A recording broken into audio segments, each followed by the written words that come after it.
The world, the balance of opposites, ego and self.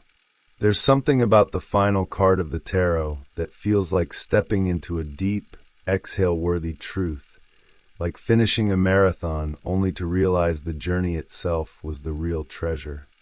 The world stands there, arms wide, suspended in sacred movement inside a glowing mandorla. Around this figure swirl the four living creatures, lion, ox, eagle, and angel, guardians from the corners of consciousness, echoing ancient archetypes embedded in the collective unconscious. It's not just a card, it's a cosmic snapshot of completion, integration, and harmony between the self and the sacred. The dancer in the center isn't just dancing. It's performing a sacred rite of realization, embodying the final step of the hero's journey, where all fragmented parts of the psyche are pulled into a living image of wholeness. You've felt it, haven't you? That moment when everything clicks, not because the world outside changed, but because you aligned. That's the world. The ego no longer resists the unconscious. The opposites, masculine and feminine, dark and light, mind and body, stop battling and begin to dance. Now look closer. That almond-shaped oval encircling the figure? That's the mandorla, symbol of divine conflict transformed into divine union. It's where heaven kisses earth, where the psyche gives birth to the self.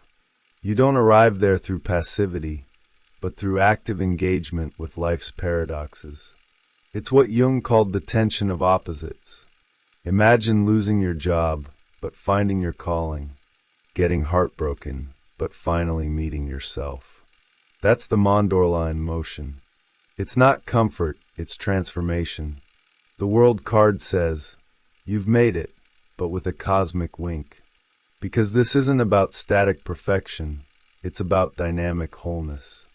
This sacred geometry reveals that everything in life, your pain, your triumph, your confusion, is a spiral leading toward greater awareness. The archetype doesn't demand flawlessness, it invites integration. And that dance in the center, that's your soul finally hearing the music of its own becoming. And yes, you're allowed to smile at that. The real kicker? This card doesn't exist outside of you. It's a mirror. It says, you are the dancer. You are the mandorla. You are the myth unfolding. This image doesn't promise a happy ending, but an awakened presence, the eternal now. And right when you think it's over, a subtle shift happens. The figure doesn't stop dancing. It begins again, which begs the question, what happens when opposites don't just integrate, but transform into something sacred? Androgyny, unity of opposites, and sacred integration. Let's talk about the dancer. Not just their steps, but who they are. Neither man nor woman, and yet fully both. This androgynous figure isn't just symbolic, it's a spiritual truth in motion.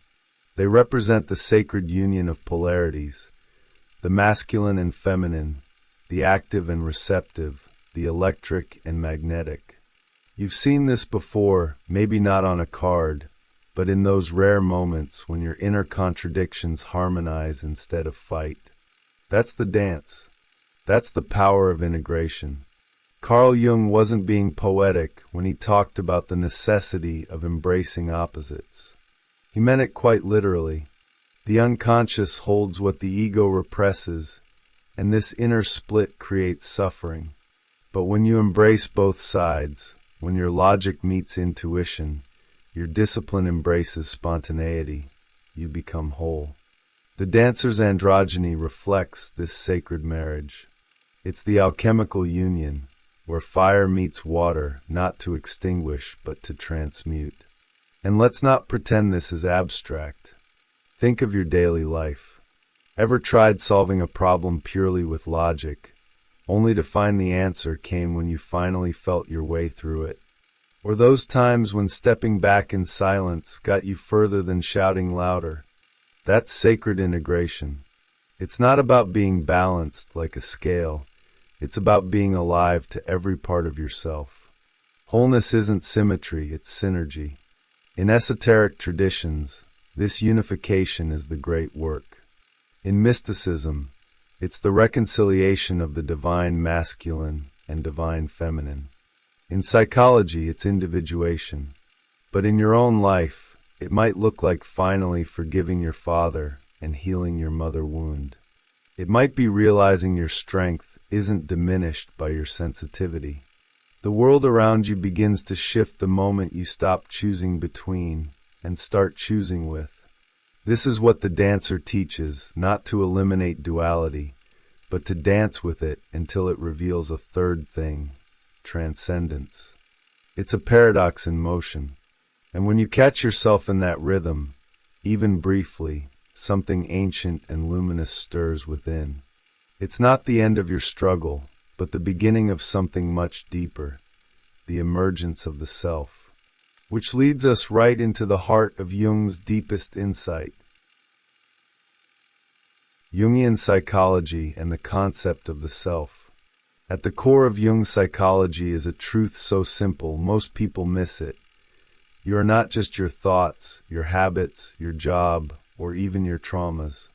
Beneath the ego lies something vaster, the self. It's not an idea, it's a living reality. And when the dancer of the world card twirls inside that glowing mandorla, it's a visual echo of this deeper psychic center calling the ego home. Not to destroy it, but to include it in something greater. The process of individuation, which Jung described as the central task of life, is about aligning the ego with the self. Think of it like tuning an instrument, not to silence the strings, but to bring them into harmony with the music of the soul. And that tuning? It often happens through friction, through conflict, through the unconscious breaking through your daily narrative with dreams, synchronicities, or emotional eruptions you didn't expect. That's the self knocking. Have you ever noticed how people often find themselves in midlife, during crises or massive transitions? The loss, the burnout, the existential ache, they're not just breakdowns. They're invitations. The ego is cracking because something deeper wants to emerge. Jung believed this confrontation with the unconscious was necessary. Without it, we remain fragmented, successful perhaps, but inwardly divided, chasing meaning in all the wrong places. The tarot doesn't contradict this, it illustrates it. The dancer's openness, their fluid grace, shows a personality no longer clinging to control. The unconscious isn't feared, it's welcomed. The psyche isn't a battleground, it becomes sacred ground. And the integration of archetypes, from shadow to anima to wise old man, becomes less of a theory and more of a lived experience. You become the myth. You stop acting out the drama and start directing it. The self, then, isn't something you find in a textbook or a guru's lecture. It reveals itself when the dance between inner and outer worlds becomes conscious. When your thoughts, feelings, intuition, and sensations all sit at the same table and break bread. And when that happens, a transformation begins that no external event can replicate. Which brings us to the space this whole dance unfolds in, the sacred vessel itself, the mandorla. The mandorla is sacred space and symbol. The mandorla isn't just a pretty frame, it's the soul's womb, the vessel of transformation where opposites meet without annihilation. Shaped like the overlap of two circles, it marks the liminal space where heaven kisses earth, spirit brushes matter, and the divine touches the mundane. In tarot, it surrounds the dancer of the world, not as decoration, but as declaration. This is sacred ground. This is where the self is born. Unlike the Ouroboros, which coils in endless repetition, the mandorla points forward. It's an image of emergence, of transcendence with purpose. You'll see it in the Vesica Piscis of sacred geometry, in Gothic cathedral windows, and even in the aura of saints in religious art. But more importantly, you feel it during those moments when life's paradoxes stop clashing and start revealing a hidden wholeness, like realizing your deepest wound has become your greatest gift. In psychology, the mandorla reflects what Jung called the transcendent function, the psychological mechanism by which consciousness evolves. When ego and unconscious face each other not with denial or domination, but with presence and curiosity, something new is born. Not a compromise, not a split decision, but a creative synthesis. Think of it like mixing red and blue and discovering purple for the first time. It's that alchemical. Practically speaking, entering the mandorla means holding tension without rushing to fix it. It's meditating even when your mind races. It's journaling your anger until your own truth emerges from beneath the blame. It's choosing to stay present in a conversation instead of fleeing or fighting. That space, the overlap, is uncomfortable. But that's also where the miracle happens.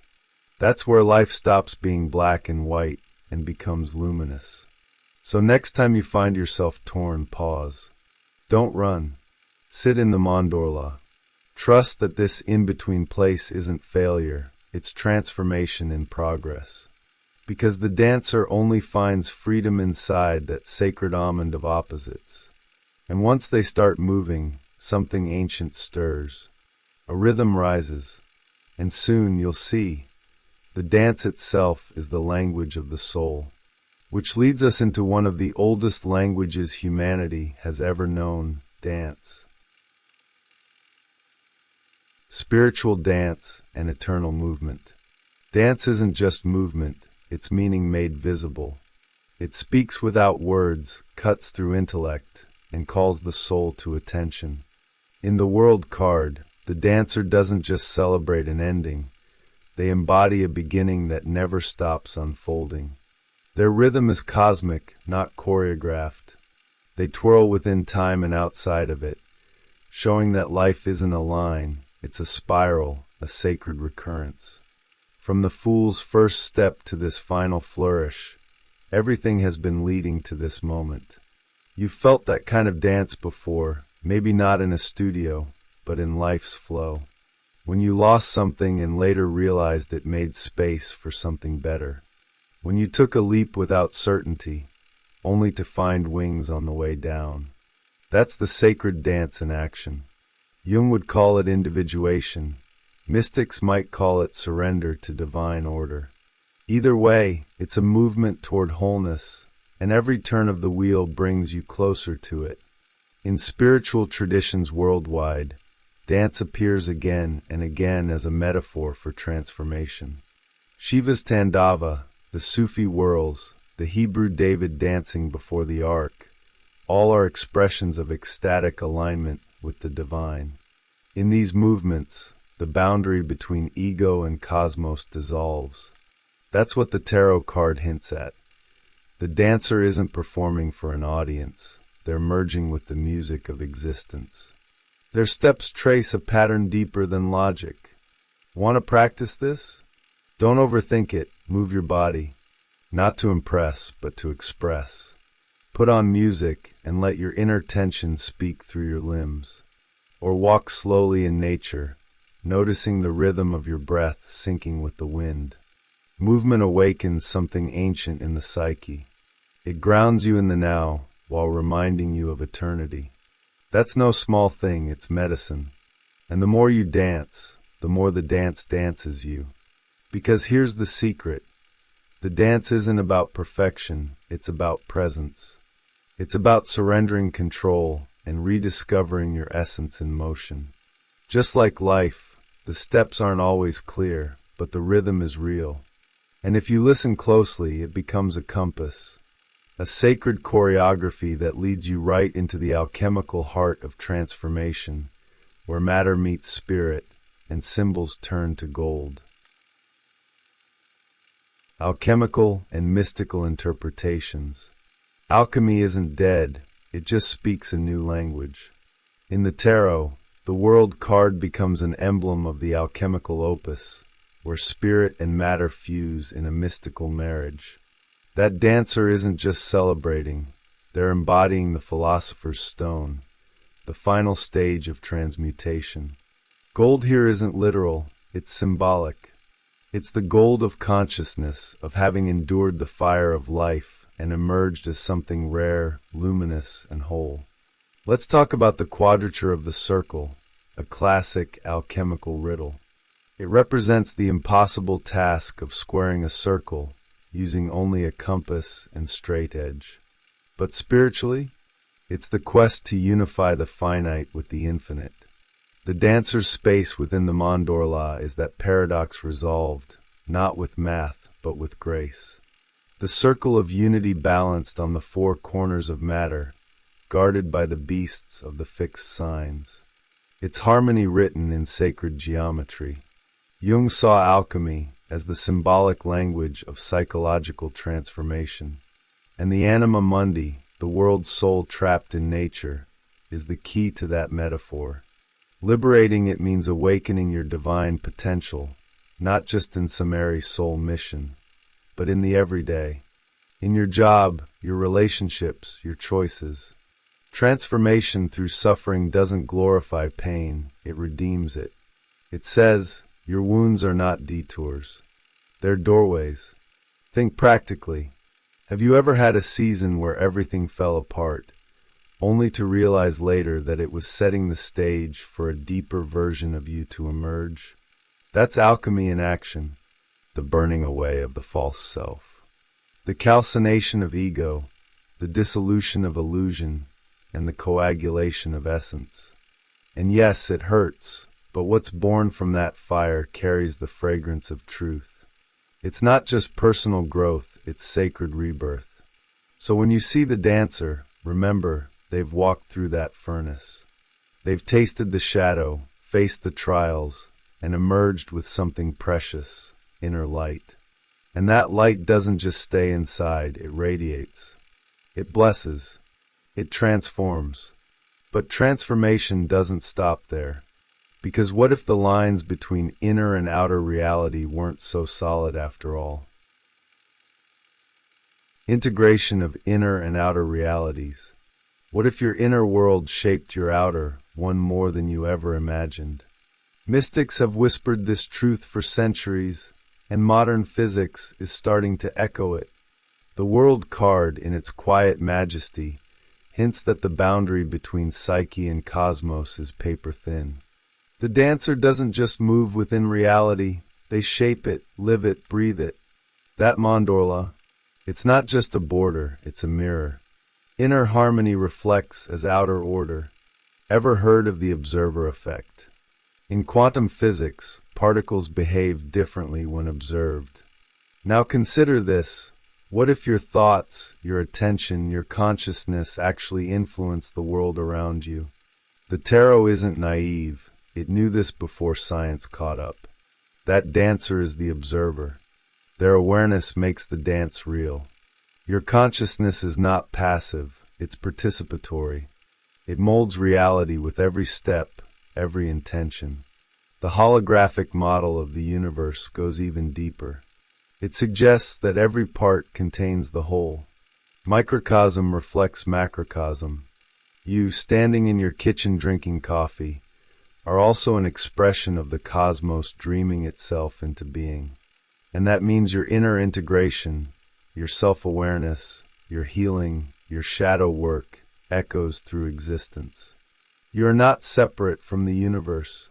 You are the universe, localized. That sounds lofty, sure, but what does it look like in real life? Try this. Next time you feel out of alignment, notice what your outer world mirrors back. Are your relationships chaotic? Maybe your thoughts are too.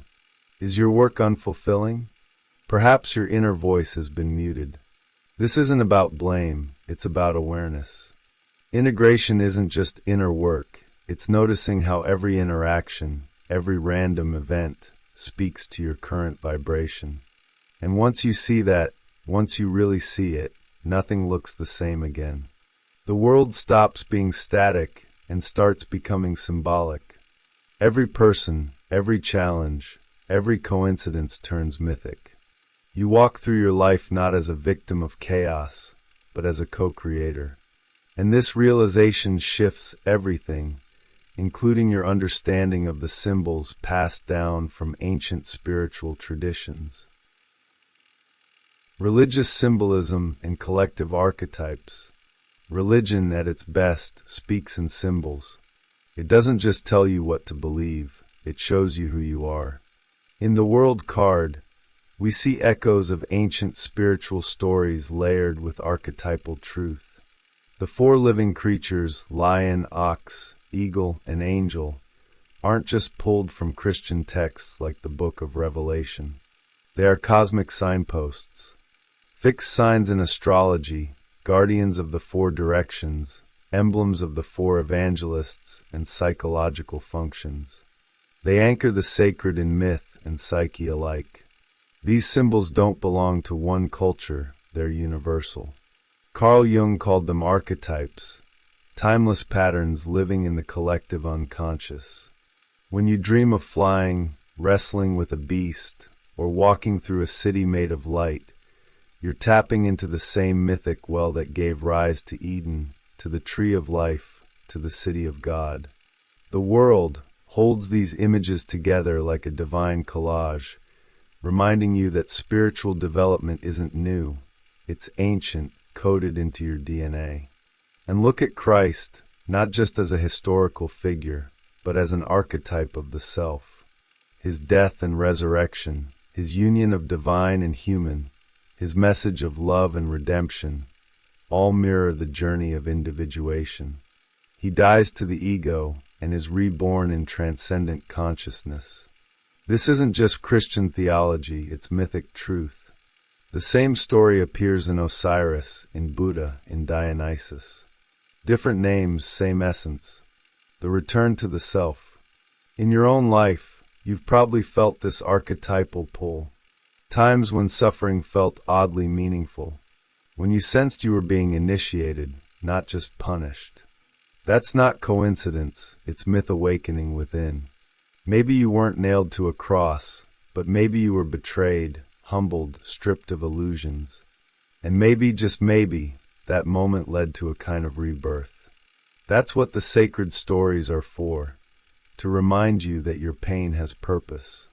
So when you see the world, you're not just seeing a card, you're seeing the living echo of the sacred story you've always been part of.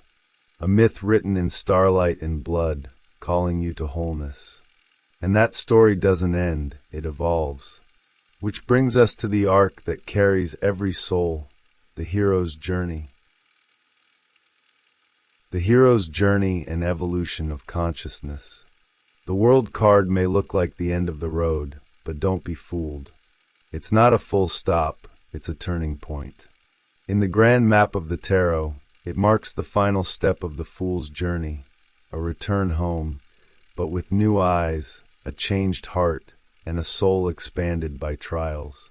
The dancer isn't just celebrating survival, they've become someone else entirely. They're not the fool anymore. They're the self, transformed, aligned, luminous. This isn't just metaphorical. You've walked that road. Every heartbreak, every failure, every moment you questioned your worth was part of the initiation. You thought you were breaking down, but you were breaking open. From unconscious innocence to conscious mastery, the hero's path is never linear. It winds, it twists, it doubles back. And with each cycle, your awareness sharpens. Your ego loosens. Your purpose grows bolder.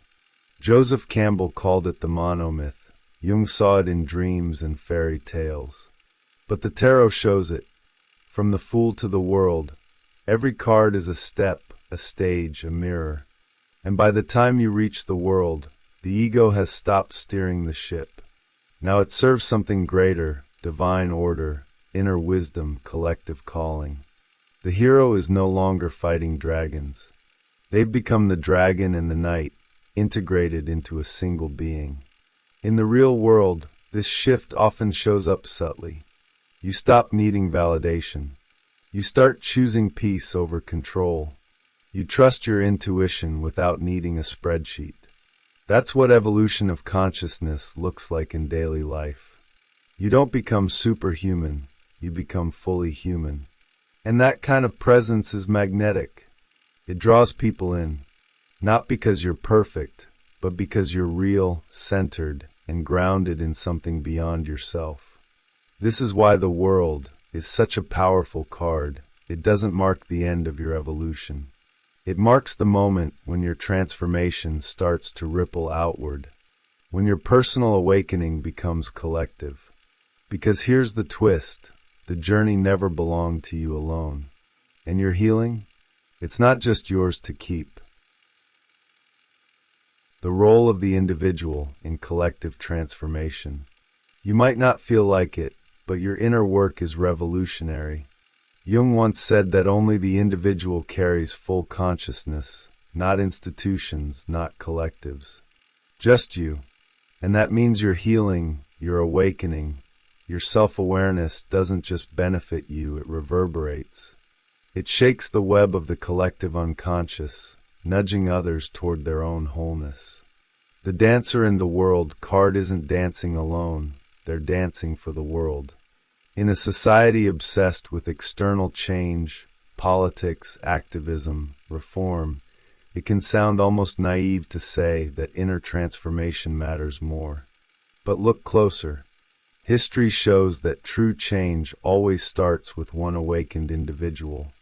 Gandhi, Jung, Jesus, Mandela, each began with an inner fire, a personal reckoning. And that internal shift became a beacon for others. Your quiet breakthroughs carry that same potential, even if they start with a journal and a tear-streaked pillow. This doesn't mean isolating yourself in a spiritual bubble. Quite the opposite. Real individuation drives us back into the world with clearer eyes, deeper compassion, and sharper discernment. You stop trying to fix people and start embodying presence. You stop reacting and start radiating. It's not about preaching, it's about becoming. People feel it when you're whole. They may not understand it, but they sense it, and it gives them permission to begin too. Let's make this real. When you stop blaming and start owning your patterns, your relationships shift. When you take responsibility for your projections, conflict dissolves. When you live in alignment, you raise the frequency of every space you enter. That's not woo-woo, it's energetic psychology. Your being influences the field. Your self, integrated and alive, becomes a tuning fork for others. No sermon required. So yes, the journey was personal. But the effect? Cosmic. You are the microcosm reflecting the macrocosm. And as you spiral toward wholeness, you help pull the collective with you, inch by inch, light by light. But don't get too comfortable in the glow of completion, because just when it all makes sense, the fool returns, smiling in the wings. Process, not finality. The cycle continues. Here's the twist that blows everything open. The world isn't the end. It's the breath before the beginning. Just when you think you've arrived, when the dance slows, the archetypes quiet, and the mandorla glows with perfect symmetry, the fool appears again, grinning, ready to leap. And that's when you realize this whole journey wasn't about reaching a destination. It was about learning how to keep becoming again and again without losing your soul. Spiritual evolution isn't linear, it's cyclical. Jung knew this. The psyche doesn't move from A to B in a straight line. It spirals. It revisits. The same wounds show up with deeper lessons. The same patterns return with subtler nuance. And that's not regression, it's refinement. The world card honors your progress, but it also whispers there's more. New symbols, new shadows, new light. And the one who faces them isn't the same fool who began. If you're living consciously, you've probably noticed this already. That feeling of déjà vu, not in your surroundings, but in your psyche. Haven't I healed this already? Didn't I grow past this? And yet, here it is again, same theme, deeper cut. That's the spiral. And the more you embrace it, the less it frustrates you. Because with each round, you carry more light, more clarity, more grace, and the Fool's Leap becomes a sacred practice, not a desperate escape. In practice, this means staying open. When life shifts again, and it will, you don't panic. You don't grasp. You dance. You trust the process, even when the music changes. You remember that everything you've integrated, your shadows, your gifts, your sacred polarities, are still with you. You're not starting over. You're starting from wholeness. And that changes everything. So here we are. The Fool behind you, the world beneath you, and the eternal spiral ahead. No map, no guarantees, just rhythm, awareness, and the deep knowing that you were made for this. And as the music swells once more, one question remains. Will you take the next step?